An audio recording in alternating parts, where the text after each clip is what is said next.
evening, everybody. Welcome back to Brown's Ride and Custom. Happy Friday. Another day on the 40 Ford, but a lot got done today so far. So Big Ron really worked hard in the wheel wells, kind of knocking any flaky primer and stuff. And you see all these spots, and you see where they look a little wet. That's bare metal that I just osmoed. Metal conditioned. Same around the trunk area, these spots here. Anywhere that there was bare metal, this whole area here, all of that. And he's been blocking on the car, on the back, on the wheel wells, all over this thing today. So he's been killing it over here. And then I took the trunk lid down to bare metal because we found that we think the paint was either lacquer or something like that. Some kind of old God knows what paint on this thing. So we ended up just taking it down. And this has been osmoed as well. You can see it just kind of sitting here. It looks like it's got a gray tint to it. So, plan here was to get all this stuff done, right? So that we can prime tomorrow. We were going to prime today, but we kind of got in depth on a bunch of things and then just went about 10 steps farther than we normally would. And so there's that. Now we are going to try a new primer. Show you this. It's High-Tech brand, which I believe may be PPG, not sure. But High-Tech brand, 7330 DTM high solids primer gray. Here's the activator for it. Now this primer is cheaper by about $30 for the kit than the U-Pole high build, okay? We are having, not issues, but we wanted to try a different primer, just for the fact of this is the U-Pole high build in gray. It doesn't seem to want to cover as well as you would think. You can put it on and put it on and put it on, and it just doesn't seem to ever get thick enough, right? It's just kind of a weird deal. So we're going to try a new primer. Now that'll be tomorrow. We pretty much are prepped now. Tomorrow we'll be breaking this out, spraying. We also picked up some more mixing cups, some 120 sandpaper Ron wanted for what he's doing. And did we get something else? Seam sealer. We got seam sealer in black, a couple things of that, and I think that's it. Now, I did ask them about I believe it's Deltron, PPG Deltron Clear. Just because I was there. I said, what's the best stuff you got? And they said it's Deltron or Dextron or something to that effect. Deltron, PPG. For the high, I think they call it Glamour Clear, which is just a stupid high gloss clear that's just insane. I asked how much a gallon of that would be with the hardener or whatever goes with it, activator, whatever that is. And it came to $1,019 for a gallon of clear. Now, a gallon of clear would definitely do this car, when we go to do it, but, well, it might do this car. You might need more than that, honestly. But point being, we got to clear it twice. Okay, so we're going to use some clear. We got to paint it, clear it, wet sand it, and then take it up there, flame it, and then bury it in clear again.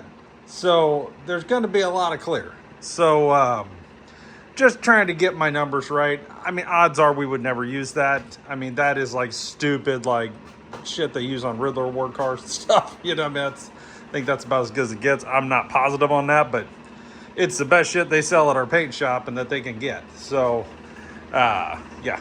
So had that conversation, which is interesting. But good news, spoke to the guy that might be flaming this, and he is actively working on a price for us, which is great. And so that's we're waiting on the pinstriper to give us a quote, a ballpark quote, and we're waiting on the price of the paint for the flames, quote on that, to then figure out what he would charge us to do it. So it is definitely in the process, barring it's not. And that would be $40. Yeah, and that would be quarts, not gallons, and it wouldn't be, hopefully it's not totally, you know, insane, but we'll see. Yeah, so that's what we've been doing.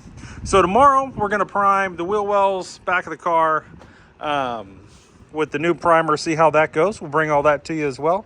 Might even go live tomorrow when we do that, so you guys can see that. Tomorrow we will also prime this, right? Trunk lid? Yeah, trunk lid will get primed as well on the inside. Back side of it's ready to go.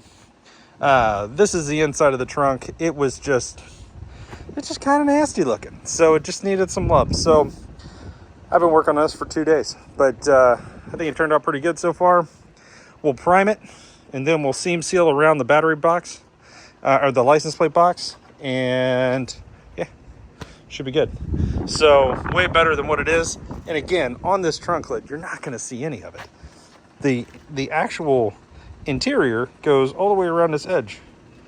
The only thing you'll see is from here to here, all the way around, just a little lip. That's it.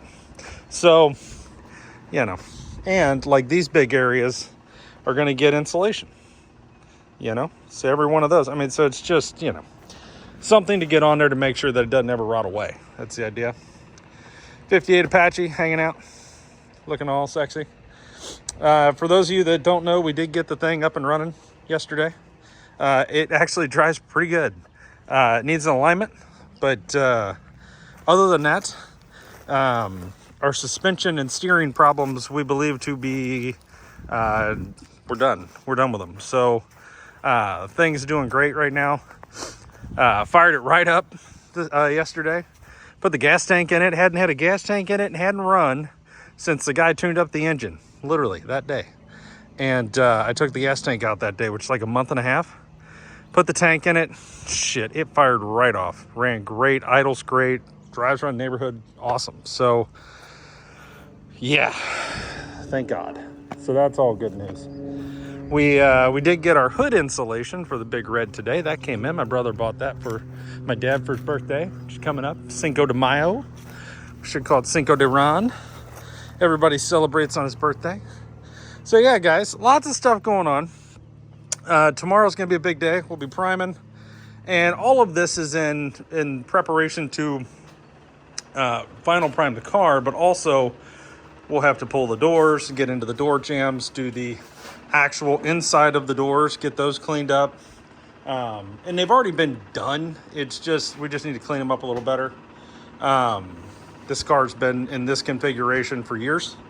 So we just need to get it where it needs to be. And yeah, so baby steps. But guys, I'm gonna wrap this one up. Hope you guys are having a great Friday. Hope you have a great weekend. We'll be back tomorrow for sure. Look for us probably around lunchtime, somewhere in there, to go live and be doing priming this. And just the back, it won't be very long, and it'll be the deck lid and stuff, so don't think we're priming the whole car. But it's a really big step in the right direction. These are the little things that are time consuming and are just time killers. And that's what we're taking care of right now. Also, before I forget, I want you guys to tell me, if you could, in the comments, what type of insulation do you have in your car? Do any of you guys use Kill Mat, Hush Mat, Dynamat, any other kind of thing on your floors and firewalls and that kind of deal? And how you like it. If you could do that for me, that would be really, really, really helpful.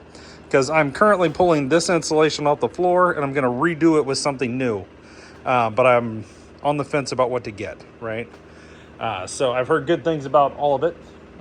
So, you know, I don't think I can lose, but this is a car that has a lot of drone and I need some serious protection there. So from that. So let me know what you guys got. Really appreciate it. We're gonna call this thing a day. Hope you have a good one. Thanks for watching. We'll see you in the morning.